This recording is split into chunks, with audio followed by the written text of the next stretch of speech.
Hey everyone, it's Erin Brunhouse from the Wildflowers team, and today we're going to do this awesome citrus splash demo. It is all done with the inks, and it was so much fun to create this design. So today we're going to start with a white background. It is, of course, the Wildflowers gel polish in tissue paper. I had already applied one layer, I've cured it, and this is my second coat. And I'm just about to pop it in the LED light for 30 seconds for an awesome cure.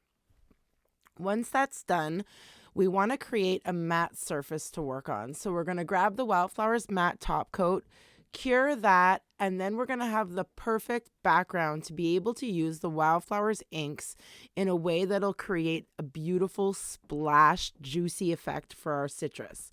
So here I am, I'm just applying a thin layer of matte top coat. It doesn't need to be perfect, it just needs to be done as our background so that the ink has a good surface to stick to. I've grabbed the collection 789 and I'm using the yellow and the red, number 7 and number 9 from the Wildflowers inks.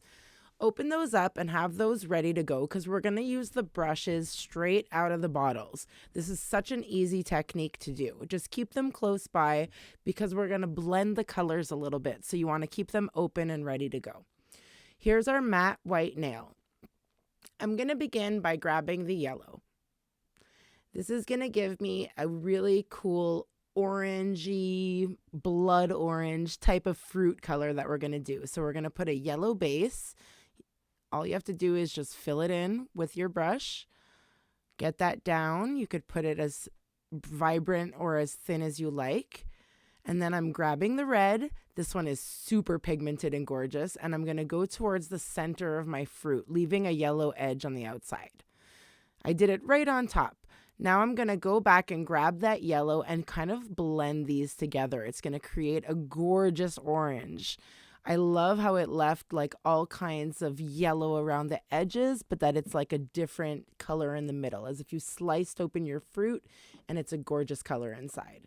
Flip your nail over while that's drying, and we're going to create the same thing on the top of the nail.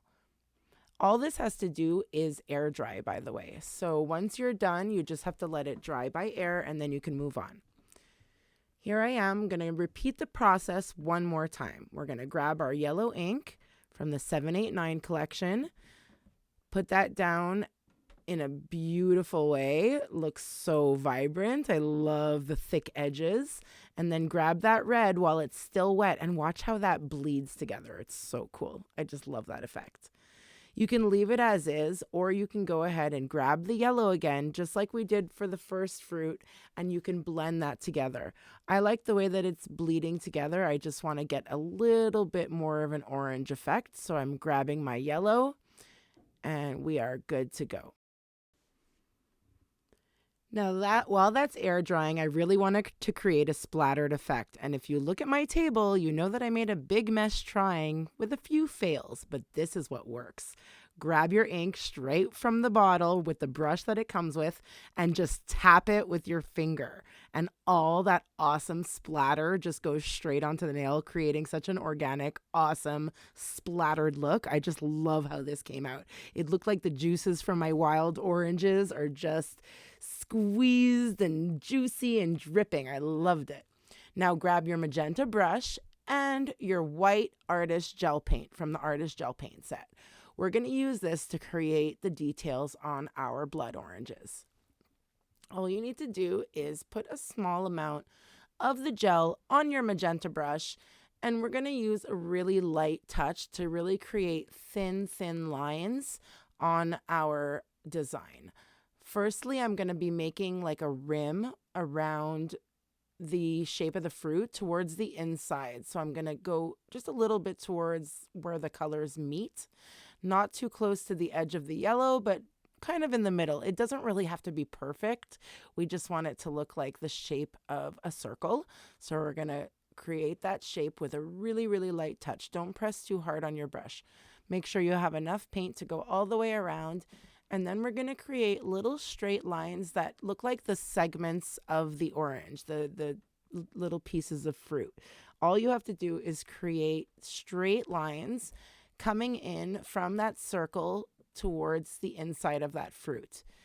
They don't have to be perfect. You don't have to worry about how many sections to make. Just go with the flow. Here I have 5 sections. It looks good to me. We're not curing now. We are going to actually create a little bit more detail while the white gel is still wet. Dip a little bit of gel into your brush, and what you're going to do is round out these edges. I'm just lightly creating a little arc shape and then filling in that gap. And then it gets a much more of that citrusy look. And then I'm just going to do the same thing to the other segments of the fruit on the other lines. Create a curvy little arc, little line, and fill that in gently because there's still wet gel there. So you don't need to create anything too goopy. Like, don't grab too much gel at this point. Just gently get a little bit at the tip of your brush to create that little shape of an arc. Pull it in on the other side and then fill that in with what gel is already sitting there on the nail. I hope that makes sense. I hope you guys love this fruit theme. I love it so much. I was so inspired by the Pinterest board. I hope you guys go and check out the Wildflowers Pinterest board for our fruit theme. I believe that the theme is called 1.2 and fruit, and you will find it under the Wildflowers themes. So I've finished the white details on this first segment of the blood orange. And now we're going to just create a little bit of dashes, little flicks, little lines towards the middle of the fruit, just to create some texture and create a center to our fruit. You can do this or you could leave it out. It's totally up to you. I just like the way that looks. Creates more of an orange design. I've cured that, just flash cure it so that I don't mess up my work. I'm happy with what I did, and I'm going to go in and do the exact same thing on the other side. I love how the orange, the red and the yellow inks create that gorgeous orange, and just how flowing it is. It's really like a gorgeous fluid art, this design. And along with detail art at the end. I just love this design. It's a really nice mix. Here I go again, creating the arc of the circle. And then while the gel is still wet, pull your lines towards the center of your fruit, as many segments of orange or lime or lemon as you want, or grapefruit.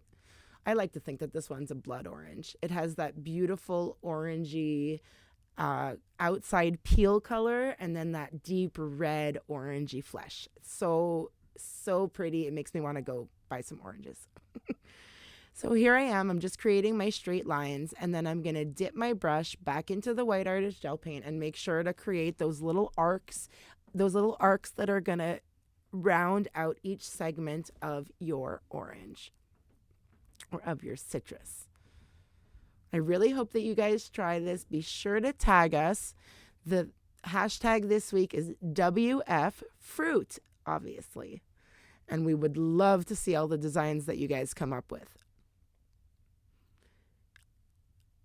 I really want you guys to check out that Pinterest board. There are so many gorgeous watercolor fruit paintings that had me so inspired to doing nails for spring, and I feel spring is right around the corner. We're going to have these bright, bold colors to brighten up our year. I just love the way this looks. So again, a very light touch. I'm dragging the tip of my brush from that curved line down into the straight lines that are coming perpendicular from it, just to create a little arc and filling that in with my brush. Here I am doing the last section, and then we're going to hit the middle of that again in a sec. I just wanted to round out this edge and round out the bottom.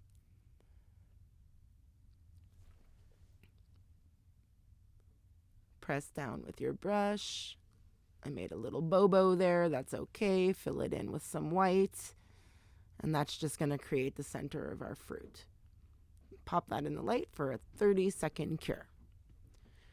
Now, the best trick to remember is to never put matte top coat on top of inks or pigments or anything that's going to pick it up. So grab your top coat gel or your metallic top coat to sandwich in between. I want to know from you guys, do you guys prefer the way this is going to be looking once it's shiny, or do you prefer it matte? Because I'm going to show it to you both ways. So let's start with the top coat gel. This is going to give us a shiny top coat look that makes the fruits look super juicy. And it's just perfect to sandwich in either way. This way you could decide if you want to go matte later, but you need to make sure to seal those inks in with a shiny top coat, not a suspension gel like a matte top coat. That'll just pull all the inks away and it'll actually contaminate your bottle of matte top coat. So I'm going to pop this in the light for a 30-second cure. I love how that looks shiny. It looks super juicy and fun and vibrant for summer and spring. I just love it. And it's brightening up my winter right now. But we are going to try it matte as well. I can't wait to hear what you guys think. I want to know, do you like it better matte or do you like it better shiny? Oh my gosh, look at this background, guys. What a mess I've created for you. Here's your last look at shiny. I just wanted to make sure you guys got a good look before we go matte. I love the Wildflowers matte top coat. It cures tack-free in 30 seconds in an LED light or 60 seconds in a UV. And I personally think that this nail just shines both ways, but I think this time I actually prefer the matte. Please make sure to comment below and let me know what you think. Here it is matte. Be sure to try this design, guys. Tag us WF Fruit and we'll see you on the next video. Bye!